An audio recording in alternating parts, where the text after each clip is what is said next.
girl, Miss Lee here. Good morning, good afternoon, or good night, depending on where you are. If you haven't done so already, please subscribe to my channel. Please hit that thumbs up and the notification bell so that you are made aware every time I upload a new video. And if you care at the end, please share. Okay, so I'm going to do yet another tummy tuck, BBL, lipo update, just because I can't believe I'm so overwhelmed by like the questions and the response I've had from the previous videos. So I just thought, okay, let me just do another video to give you guys an update. I understand there's loads of questions that a lot of you have because you're either going to embark on the same journey as myself, or you may have experienced it already and you just want to, you know, some clarification on a few things, or you may know somebody or you're thinking of doing it yourself. Okay guys, I'm 6 weeks post-op. As of yesterday, I was 6 weeks post-op. So I'm getting on okay. I believe that my healing is coming along so much better. Not that I had a problem anyway, but I feel I can do most things. I can stand up straight. I can walk for longer. I've been going on a lot of walks. Still not quite there with the full workout. They do say you can work out after 4 weeks, but yeah, every time I did something, when I did try and do a light workout, I could feel like my tummy muscles, because they repair your stomach muscles as well, as part of the tummy tuck surgery. So I could feel it. So I was like, whoa, whoa, whoa. Let me take a break. So yeah, I've cut that. I've cut the light workout and I'm sticking to just the walking. And FYI, if you are going to embark on a tummy tuck surgery, I would suggest you listen to your body. Although doctors say, yeah, from 4 weeks, yeah, listen to your body, because you know, there's a lot of trauma that's happened inside of you and you have to allow yourself time to heal. I'm going to go into the first question someone has asked me, which is a very good question, because I had lipo, BBL and a tummy tuck. I was asked, how do I sleep? Okay, I thought how I was going to sleep. When I said, right, yeah, I'm going to have all this done, I was thinking, but girl, how you going to sleep? How are you gonna? But anyway, I was pleasantly surprised. As soon as I came out of surgery, I was on my back. Now they say with the BBL, you're not supposed to be on your back, but with the tummy tuck, you can't be on your front. Obviously, the tummy tuck is more of a major surgery and you could do more damage. So you have to listen to, that takes preference over anything else. You have to listen to your doctors. So they gave me a BBL pillow, which most people get when they go for a BBL, okay? You get a BBL pillow, and that is to ensure that you don't put the pressure on your bum, okay? So let me show you what the BBL pillow looks like. Okay, guys, it's a bit dirty now. I've been sitting on this for 6 weeks straight, and sleeping with it. These pillows also come in a bag, in a drawstring bag, so you can carry it around with you. It was really good actually, because when I was coming back on the plane, obviously, guys, if you're going away to have this done, you're gonna have, well, regardless, from anywhere you have it done, you have to get back home, right? You're not gonna have surgery in your house. So you have to have your pillow, and I thought it was really good because you can actually sit on it whilst it's in the bag. I don't know where I put the bag, so, but yeah, you can sit on the pillow whilst it's in the bag. And as I said, the bag's got drawstrings, so what you can do is you can put it on your back. However, when I did that, I noticed it kept hitting my butt, so I didn't put it on my back. But you know, you can do it if you're okay with that. Sleep with a couple of cushions underneath like your head. You can either roll up a towel or have a cushion underneath your back, and then you'll have your BBL pillow. So you're kind of, you're slept like, I guess, like, it's hard for me to explain, but yeah, you have something under your back, and then your cushion, it sits right up in your butt cheeks. yeah? The cushion sits right up in the butt cheeks, so your butt is hanging off of the cushion, and it's not actually on the bed. So that's how you would sleep. A lot of people do sleep in recliner chairs, because I guess that's kind of the position that's the best position. That's kind of that's kind of the position you're trying to achieve with the pillow and the normal pillows, with the BBL pillow and the normal pillows whilst you're in your bed. Hopefully I've made sense with that. I don't know, but anyway, you get a BBL cushion, you sleep on your back. That's how you sleep once you have tummy tuck, lipo, and BBL. Okay, got that done. Right, next question. Okay, next question I was asked was regards to farhas. Like, when do you know when to change your farha? Girl, you will know when to change your farha. You know why? Because you have space in your farha. Yep, that's right. Your farha will have space. So you know that your swelling is now going down. A stage 2 farha, I've asked several people, because when I asked the company that I went with, they were like, you do not need a stage 2 farha. You just need to alter your farha. So cut it in the middle at the back and get it taken in. That was a really good idea. But when I did a little bit more investigation, people were telling me that stage 2 farha is actually, the compression is more because the material is thicker. And I was actually shown a sample of a stage 2 farha, and they're right. So invest in a stage 2 farha. I probably noticed my swelling and the farha being a lot loose from last week, so that was week 5. Everybody's body's different, but yeah, I would probably suggest that too, like get a stage 2 farha. I have been fortunate where I've got a like a Velcro. I've got like a Velcro waist trainer, so I have been using that over my farha until my stage 2 arrives in the post. But yeah, so that's my makeshift, and I ran that by the company who I had the surgery with, and they were like, great, yep, that's really good. Like, as long as you're keeping the compression around your stomach area, that's really good. Next question.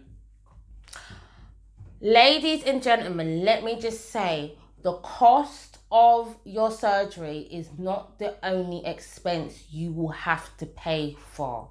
Okay, if you have lipo or a tummy tuck, you will always have to pay after surgery, which is usually not included in your package if you have it done abroad.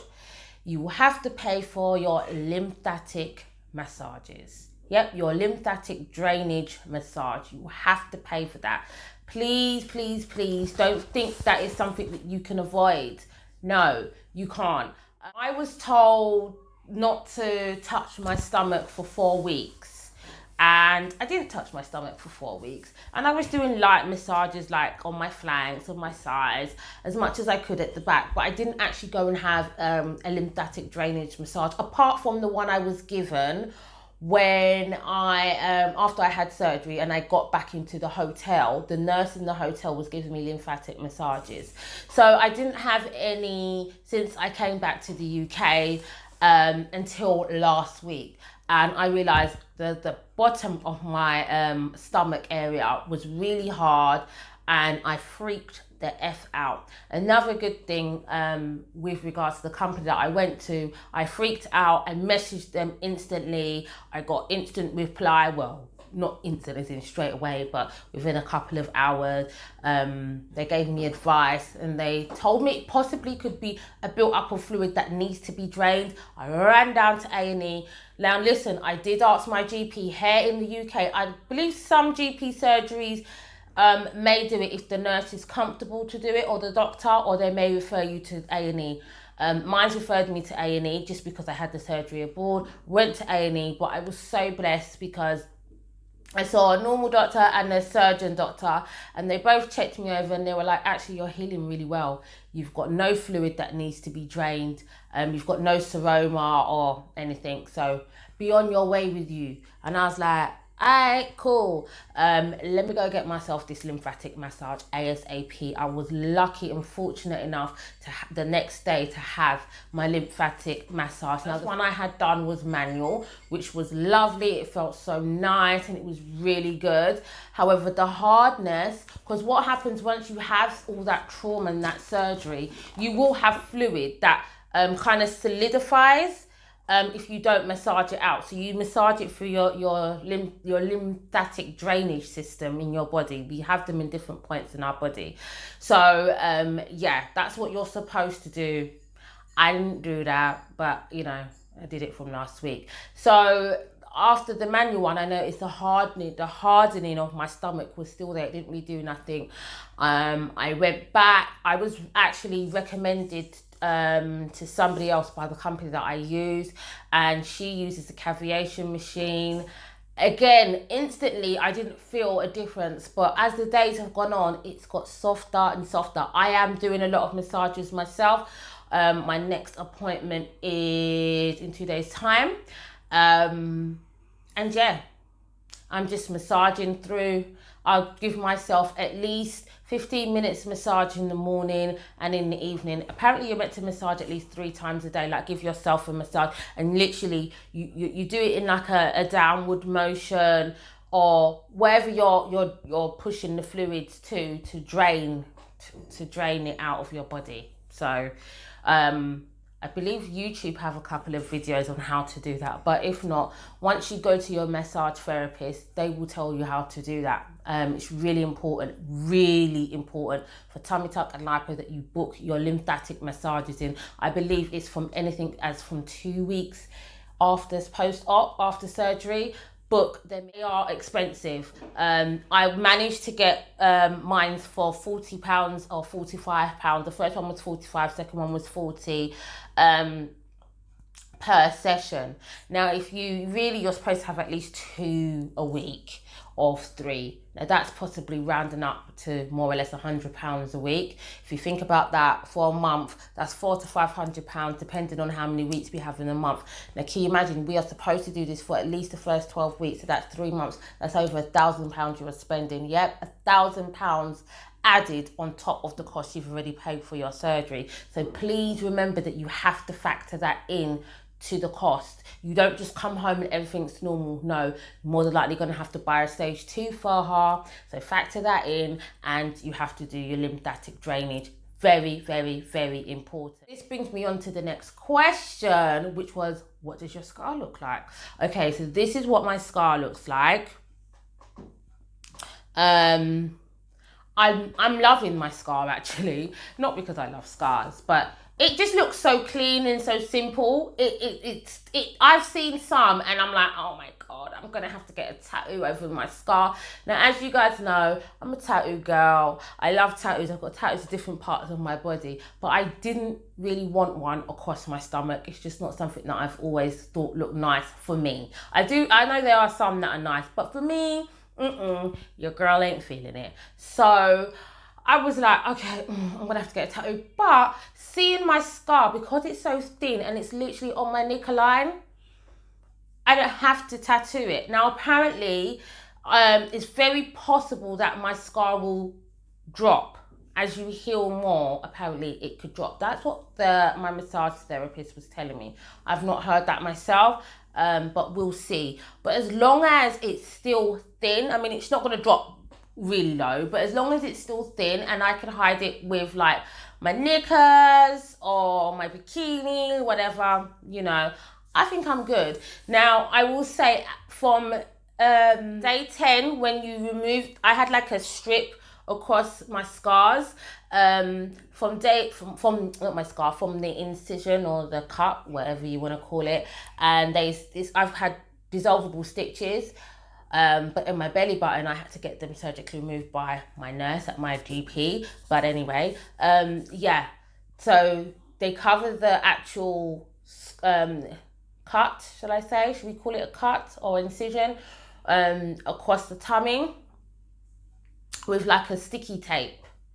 And I was told to remove that after 10 days, which I did. It was like there was no open wounds practically. And as soon as I removed it, after I showered, I let it air dry and I used natural vitamin E oil. Let me repeat that, natural vitamin E oil. Now, I know a lot of people use bio oil and stuff like that. Bio oil for me, just from using it from in the past, never worked for me. That's the only reason why I never went naturally to bio oil. But I believe vitamin E is even more natural. And I believe that's why I have the results that I have. Now, when I do my massaging of my flanks and my back and my belly, I do use almond oil. So you can use different oils for that. But for the scar, in my experience, I've just used pure 100%, or it says that on the bottle anyway, but pure enough vitamin E oil. It's a natural healer. And the scar, although the scar is still quite dark, that depends on your skin, but it's healed nicely. Next question I was asked was, someone asked me again, how much was my surgery? I did say that in my other video, but just to let you guys know again, my surgery was £4,000.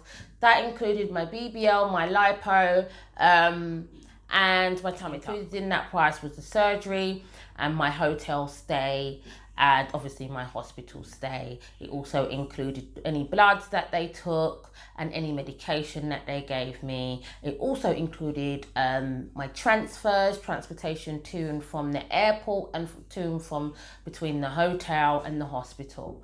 So yeah, £4,000 it cost me altogether. The only thing I had to pay extra for when I was there was my meals when I was in the hotel. I had my breakfast for free, that was included, but my meals, my lunch or dinner, whatever I decided, and snacks, whatever, I had to pay extra for. But yeah, £4,000. Now,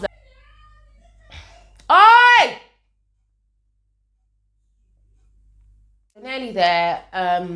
Another question I was asked was, do you lose a lot of blood with the surgery? And the answer to the question is yes, you do. In the first 2 days, whilst I was in the hospital, I did lose a lot of blood. Every time they lifted me to either go for a little walk or to use the bathroom, every time I looked back at the bed, it was full. It was not full, I know it sounds really graphic, but there was blood on the bed, and it was more than a trickle or a little bit. There was blood there. But to be honest, the hospital staff was really good. Every time I got up, it was like someone was taking me up and there was someone right behind them, cleaning the bed, changing the bed in and everything else that's on it, and having it fresh for me to go back onto it, to lay back down. But yes, you do lose a lot of blood, which brings me on to a next point. Because of that, I kind of knew that would happen, and I did speak to the doctor about it before the surgery. I decided to top up on my iron. I'm usually anemic ever since. Throughout all my pregnancies, I've been really anemic, and I remember doctors saying to me, you need to top up on your iron because if you give birth and you lose a lot of blood, we may have to give a blood transfusion, which is something that they do in Turkey. There was a lady a couple of rooms away from me. She had to have a blood transfusion. She lost a lot of blood. She was really weak, and that's what her results was. I knew that this was a possibility, so therefore prevention is better than cure. 4 weeks before my surgery, I knew I was having it done. I went to my local pharmacy. I bought myself a tub of iron tablets. I think they were like $7.99. And I started taking them. I think it was 2 a day I took. Now, I was very conscious of what I ate as well. So I ate a lot of things that naturally gave me iron and stuff like that. So I will say to you, make sure you top up on your iron before you leave, so your hemoglobin, I think that's what it's called, levels isn't low.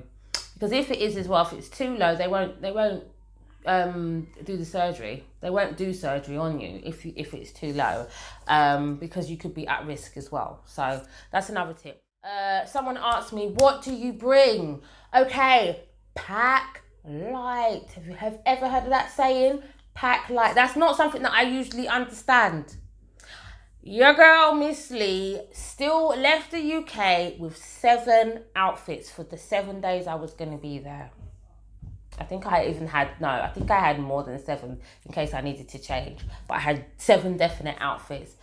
That was a waste of time. You only need a little, I don't know why I'm doing this, the little luggage cases, the little 4-wheelie luggage cases that you can use as hand luggage. That's all you need. You do not need no big case, because you will not be able to carry that after your surgery. Push it, pick it up, whatever. You only need a pulley luggage that you can bring on as hand luggage. You do not need nothing else. Pack light. You need to wear light clothing. You can wear anything up until your day of surgery, anything tight fitted, but then the day of surgery, after you come out of surgery, you will be in your farha and your hospital gown. You do not need no clothes for at least 2 days. If you're in the hospital for 2 to 3 days, you do not need no clothes for that. You're going to be in your farha and your hospital gown, and that's it. You don't need nothing. You don't even need underwear.